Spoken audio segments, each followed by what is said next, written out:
Let's go to the next part, which is even more important and illustrates why, dealing with despotic regimes like this is a problem. Put this up there. For the 1 million plus visitors who are visiting Qatar for the World Cup, Qatar is requiring them to download an app on their phone.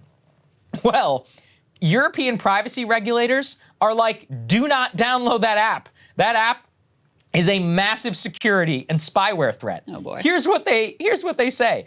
The German Data Protection Commissioner said that data collected by the apps goes, quote, much further than any of their privacy notices indicate. One of the apps collects data on whether and which number a telephone call is made. The other app actively prevents the device on it is installed from going into sleep mode. It is also obvious that the data used by the apps not only remain locally on the device, but is then transmitted to a central server. The German data chief says only do it if it is absolutely necessary, and then go do so on another air-gapped blank phone, which does not include a burner phone any of just your to download stuff. this app. Jesus Christ. Norway also said it was, quote, alarmed by the extensive access that these apps require. Quote, there is a real possibility visitors to Qatar, and especially vulnerable groups, will be monitored by Qatari authorities. The French are telling their fans, you need to take special care with your photos and videos, and say that travelers should install apps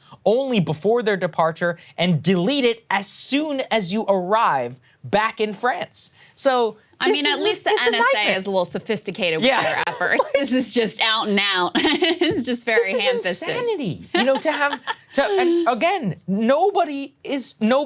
France, for example, has huge and close ties to Qatar. So all the Europeans are willing to say this, even though they buy a ton of LNG. Qatar is one of the largest LNG reserves in the world.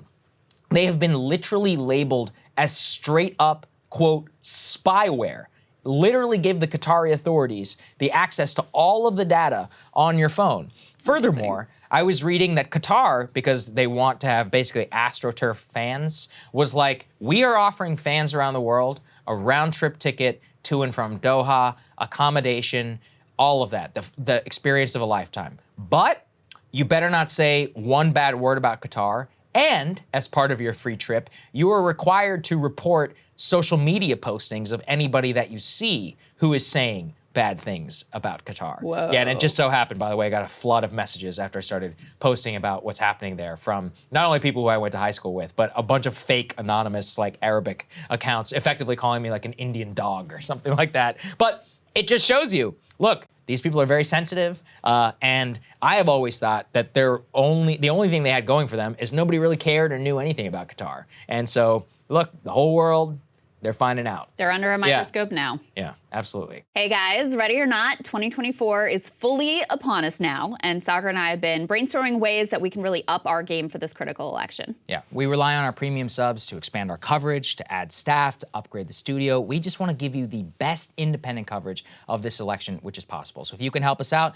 become a premium subscriber today, breakingpoints.com, or the link is down here in the description video. It really means the world to us, and if you like what we're all about, this is the best possible way to keep us 100% independent, working only for you.